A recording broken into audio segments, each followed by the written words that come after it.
السلام علیکم ورحمۃ اللہ طلبہ، امید ہے کہ آپ سب خیریت سے ہوں گے۔ پچھلی ویڈیو کے اندر ہم نے سبق امید کی خوشی کی بلند خوانی کی، اس کو پڑھا اور اس کو سمجھا ہم نے۔ طلبہ، امید ہے کہ آپ نے بھی اس کو اچھی طریقے سے پڑھا ہوگا اور سمجھا ہوگا، اور اس کے ساتھ ساتھ اپنانے کی بھی کوشش کی ہوگی کہ انسان کو اللہ تبارک و تعالیٰ کی رحمت سے کبھی بھی نا امید نہیں ہونا چاہیے۔ آئیے طلبہ، آج جو ہمارا سبق ہے، سبق نمبر 4، عنوان جو ہے ہمارا قومی ہمدردی۔ اللہ تعالیٰ قرآن پاک میں ارشاد فرماتا ہے، بسم اللہ الرحمن الرحیم، وَيُؤْثِرُونَ عَلَىٰ أَنفُسِهِمْ وَلَوْ كَانَ بِهِمْ خَصَاصَةٌ۔ ترجمہ: وہ لوگ جو اپنی جانوں پر دوسروں کو ترجیح دیتے ہیں۔ طلبہ، شاعر نے اس سبق کے اندر اس کا جو پس منظر ہے وہ یہی ہے کہ ایک انسان کی ذمہ داری ہے کہ وہ دوسرے انسان کے کام میں آئے، دوسروں کی مصیبت، پریشانی، تکلیف کے اندر جو ہے کھڑے ہو کر ان کی پریشانی اور تکلیفوں کو دور کرے۔ اللہ کریم نے اس بات کو واضح فرما دیا ہے، وہ لوگ جو اپنی جانوں پر دوسروں کو ترجیح دیتے ہیں، تو ہمارے اسلاف، ہمارے صحابہ، ہمارے صالحین نے اس کا پریکٹیکلی عمل کر کے ہمیں دکھایا ہے۔ جس طرح مکے سے ہجرت کر کے مسلمان صحابہ کرام جب مدینہ منورہ پہنچے تو مدینہ کے انصار صحابہ کرام نے ایثار کا جو مظاہرہ کیا وہ نہیں نظر آتا۔ تو اسلام نے ایثار کی اہمیت کو بہت زیادہ ترجیح دی ہے اور اپنے مسلمانوں کا خیال رکھنے کی بہت زیادہ اہمیت کو اجاگر کیا گیا ہے۔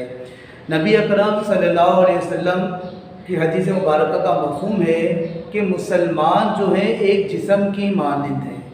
اگر جسم کے کسی ایک حصے میں تکلیف پہنچے، درد ہو، تو وہ درد اور تکلیف سارا جسم جو ہے محسوس کرتا ہے۔ اسی طرح روئے زمین پر جتنے بھی مسلمان ہیں وہ ایک جسم کے مانند ہیں۔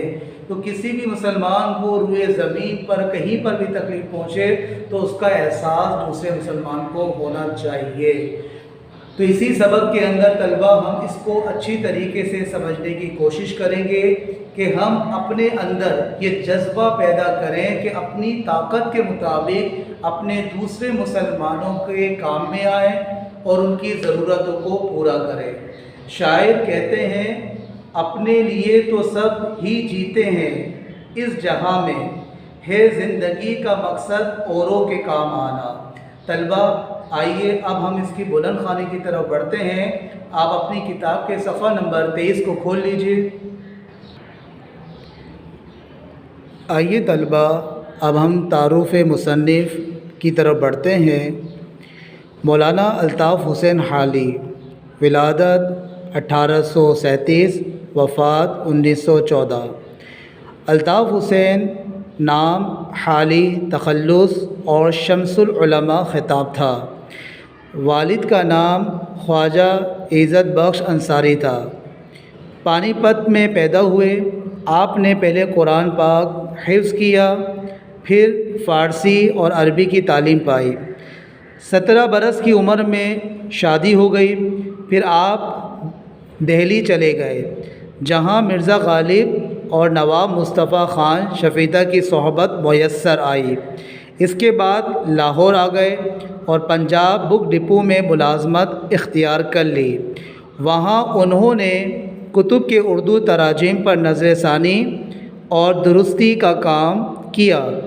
اس کام سے حالی کو انگریزی زبان اور اس کے ادب سے آگہی حاصل ہوئی۔ یہیں انہوں نے مولانا محمد حسین آزاد کے ساتھ مل کر موضوعاتی مشاعروں کی بنیاد ڈالی، جن میں شاعر مختلف موضوعات پر نظمیں لکھ کر لایا کرتے تھے۔ انہی مشاعروں میں حالی نے برکھا رت، رحم و انصاف، حب وطن اور امید کے عنوان سے نظمیں پڑھیں۔ حالی نے سر سید کی تحریک پر اپنا مشہور مسدس مدوِ جزر اسلام بھی لکھا جو مسدس حالی کے نام سے مشہور ہوا۔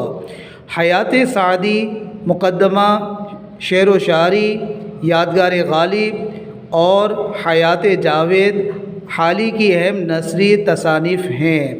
طلبہ، ابتدائی طور پر ہم نے کچھ اس کو پڑھا سمجھا۔ طلبہ آپ اس کی دوبارہ سے بلند خوانی کیجیے گا۔ نئی ویڈیو کے ساتھ آپ سے دوبارہ ملاقات ہوگی۔ اللہ حافظ۔ السلام علیکم ورحمۃ اللہ۔ طلبہ، امید ہے کہ آپ سب خیریت سے ہوں گے۔ پچھلی ویڈیو کے اندر ہم نے ابتدائی طور پر بلند خوانی کی اور سبق کو پڑھا سمجھا، اور ہم نے قرآن کی روشنی میں بھی اس بات کو سمجھا کہ ہمیں اپنے اندر جو ہے احساس کو پیدا کرنا ہے اور دوسرے انسان کے دکھ اور تکلیف میں کھڑے ہونے کی طاقت اپنے اندر پیدا کرنی ہے، اور جتنی طاقت آپ میں ہے اس طاقت کے مطابق اپنے دوسرے مسلمان کے خیر خواہ بنتے ہوئے ان سے ہمدردی کا مظاہرہ کیا جائے، ان کے دکھ اور تکلیف اور پریشانیوں کی گھڑیوں میں کھڑا ہوا جائے۔ آئیے طلبہ، اب ہم بلند خوانی کی طرف بڑھتے ہیں۔ آپ اپنی کتاب کے صفحہ نمبر 24 کو کھول لیجئے۔ ہمدردی کا لفظ ہم اور درد دو فارسی کلموں سے مرکب ہے۔ درد کے معنی دکھ اور تکلیف کے ہیں اور ہم کا لفظ اشتراک کے معنی دیتا ہے۔ پس ہمدردی کے لفظ سے دو یا کئی شخصوں کا دکھ اور تکلیف میں شریک ہونا ظاہر ہوتا ہے، خواہ ارادے سے ہو یا خواہ بے ارادہ۔ مگر آج کل کے استعمال میں ہمدردی سے وہ شرکت مراد لی جاتی ہے جو ارادے سے کی جائے۔ مثلا ایک شخص بیمار ہے اور دوسرا رحم یا محبت سے اس کی دوا دارو کرتا ہے تو دوسرے کو پہلے کا ہمدرد کہیں گے۔ اگر یہ بات سچ ہے تو یہ ضرور ماننا پڑے گا کہ تمام انسان ایک دوسرے کی ہمدردی کے ذمہ دار ہیں اور ہر شخص مصیبت کی حالت میں اپنے ہم جنسوں سے مدد لینے کا استحقاق رکھتا ہے۔ مطلب یہ اخلاق کے لحاظ سے حق حاصل رکھتا ہے۔ کون ہے جو اس بات سے انکار کرے کہ بھائی کو بھائی سے ایک تعلق ہے جو ایک دوسرے کی ہمدردی پر مجبور کرتا ہے؟ پھر کیا وجہ ہے کہ ان بھائیوں کی اولاد میں اس ہمدردی کا کوئی حصہ باقی نہ رہے؟ بے شک جب تک کہ باپ کے خون کا قطرہ اولاد کی رگ و پے میں باقی ہے، ہمدردی کا رشتہ کبھی منقطع نہیں ہو سکتا۔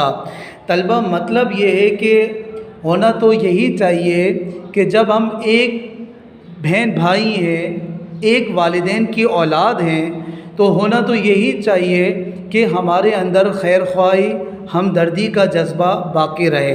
لیکن ہم یہ دیکھتے ہیں ایک گھر کے ہی کئی افراد ہیں لیکن خون جو ہے سفید ہوتا چلا جا رہا ہے۔ اس کی وجہ کیا ہے طلبہ؟ اس کی وجہ یہ ہوتی ہے کہ ہم لوگ صرف اور صرف اپنی ذات کے اندر مگن ہو جاتے ہیں، اور پھر ہم اتنے مگن ہو جاتے ہیں کہ ہمیں اپنے بہن بھائیوں کا بھی خیال نہیں رہتا۔ جب ہمیں اپنے بہن بھائیوں کا بھی خیال نہیں رہے گا تو ہمیں دیگر رشتہ داروں اور پڑوسیوں کا خیال بھی کیسے رہے گا؟ تو ضرورت اس بات کی ہے کہ ہم پہلے اپنے گھر والوں کا خیال رکھیں، اچھی طریقے سے ان پر توجہ دیں، اور کبھی بھی چاہے کوئی ہم سے خوش ہو یا ناراض ہو، کبھی بھی قطع تعلقی نہ کی جائے، تعلق کو ختم نہ کیا جائے۔ آج ہمارے معاشرے کے اندر چھوٹی چھوٹی باتوں کے اندر قطع تعلقی اختیار کر لیا جاتا ہے۔ تو یاد رکھیے گا، قطع تعلقی والا جو معاملہ ہے اس کو تو اسلام نے ناپسند کیا گیا ہے، اور قطع تعلقی کرنے والا تو حرام کا مرتکب ہوتا ہے۔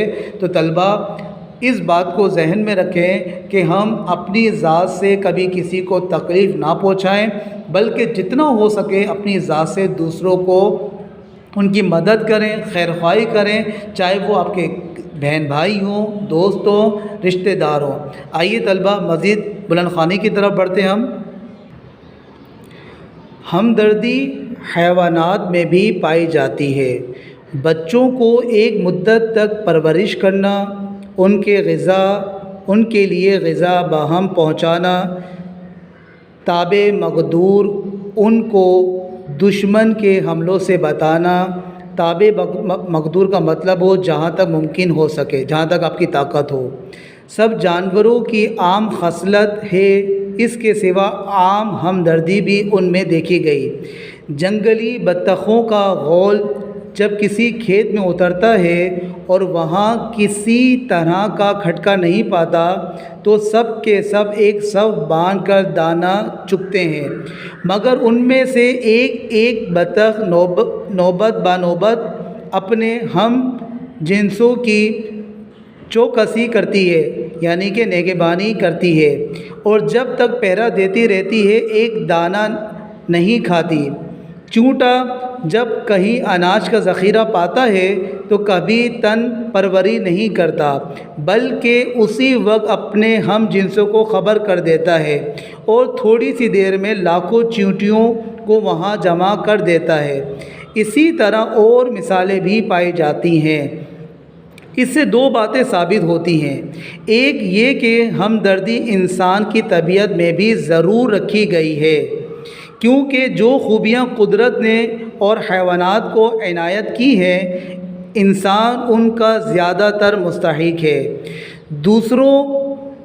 دوسرے یہ کہ ہمدردی ایک قدرتی خاصیت ہے جو بغیر تعلیم اور اکتساب کے انسان کی طبیعت میں خود بخود جوش مارتی ہے، کیونکہ اگر انسان نہ ہوتا تو حیوانات میں جو عقلی تعلیم سے بالکل محروم ہے، اس کا وجود ہرگز نہ پایا جاتا۔ ہمدردی انسان میں اس لیے پیدا کی گئی ہے کہ کارخانہ دنیا کا انتظام درہم برہم نہ ہونے پائے، کیونکہ انسان اپنی ضروریات میں ایک دوسرے کے محتاج ہیں۔ ایک کی گاڑی دوسرے کی مدد کے بغیر نہیں چل سکتی۔ پس اگر انسانوں میں ہمدردی نہ ہو تو یہ تمام کارخانہ درہم برہم ہو جائے۔ ہمارے ہم وطن بھی ہمدردی کی اصل سے بے خبر نہیں ہیں۔ کنویں بنوانے، پیاؤ بٹھانی، سبیل لگانی، محتاجوں کی خبر لینی، بیواؤں کی مدد کرنی، بیاہ شادیوں میں شریک ہو کر ایک دوسرے کا کام بٹوانا، بیمار کی عیادت، میت کی تعزیت اور اسی طرح اور بہت سی باتیں ہمارے ملک میں بھی پائی جاتی ہیں۔ بعض اوقات یہ قدرتی خصلت جس کا نام ہمدردی ہے، مشق اور تعلیم سے تمام قوم میں پھیل جاتی ہے اور اس کا اثر کسی قدر تیز ہو جاتا ہے۔ میونسپل کمیٹیاں جو سرکار نے جا بجا یعنی جگہ جگہ شہروں اور قصبوں میں قائم کی ہیں، اگر پورا اپنا فرض ادا کریں اور جس غرض کے لیے مقرر ہوئی ہیں اسی کو مد نظر رکھیں تو یہ بھی ہمدردی کے اچھے نمونے ہیں۔ زمانہ بھی طرح طرح سے ہم کو ہمدردی کی طرف مائل کر رہا ہے۔ مذہب بھی ہم کو بہت زور سے ہمدردی کی طرف کھینچتا ہے۔ ہندو مسلمان اگر اپنی مذہبی کتابیں دیکھیں گے تو ان کو ہمدردی کی ترغیب سے مالا مال پائیں گے۔ قوم ایک درخت کی مثال رکھتی ہے جس کی ٹہنیاں اس کے مختلف خاندان ہیں اور اس کے پتے ہر ایک خاندان کے مرد و عورت۔ جب تک درخت کی جڑ ہری ہے اس کی ٹہنیاں اور پتے بھی ہرے ہیں، لیکن جب جڑ کو پانی نہ پہنچے گا ٹہنیاں اور پتے سب سوکھ جائیں گے۔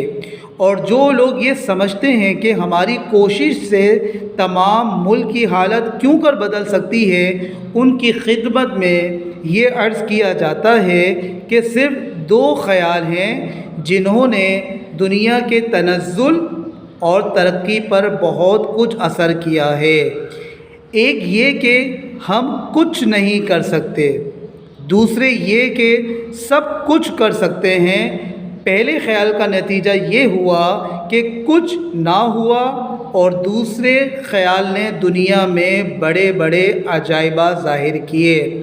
طلبہ خلاصہ یہ ہو گیا مصنف نے جو ہمارے کو 2 لفظوں میں آخری میں بیان کر دیا کہ اگر ہم نے یہ ذہن بنا لیا کہ ہم کچھ نہیں کر سکتے تو یاد رکھیے گا زندگی کے اندر کوئی تبدیلی نہیں آئے گی، اور جہاں آپ نے اس بات کو اپنا لیا کہ ہم بہت کچھ کر سکتے ہیں تو یاد رکھیے گا یہ زندگی کا ایک تبدیلی والا معاملہ شروع ہو جائے گا جو آپ کو دنیا میں بھی فائدہ پہنچاتا ہے اور پھر آخرت میں بھی اس کا بہت زیادہ فائدے آپ کو پہنچتے ہیں۔ طلبہ آپ اس کی دوبارہ سے اچھی طریقے سے بلند خوانی کیجیے گا، اور اس کے بعد آپ کا اگلا کام جو ہے مشق سبق نمبر 27، 28 اور 29 پر جو آپ کو کام دیا جائے گا وہ آپ تحریر کریں گے، اور MCQs کے حوالے سے اس بات کو ذہن میں رکھیں کہ اس کی نشاندہی پہلے آپ کو خود کرنی ہوتی ہے۔ تو نئی ویڈیو کے ساتھ آپ سے دوبارہ ملاقات ہوگی۔ اللہ حافظ۔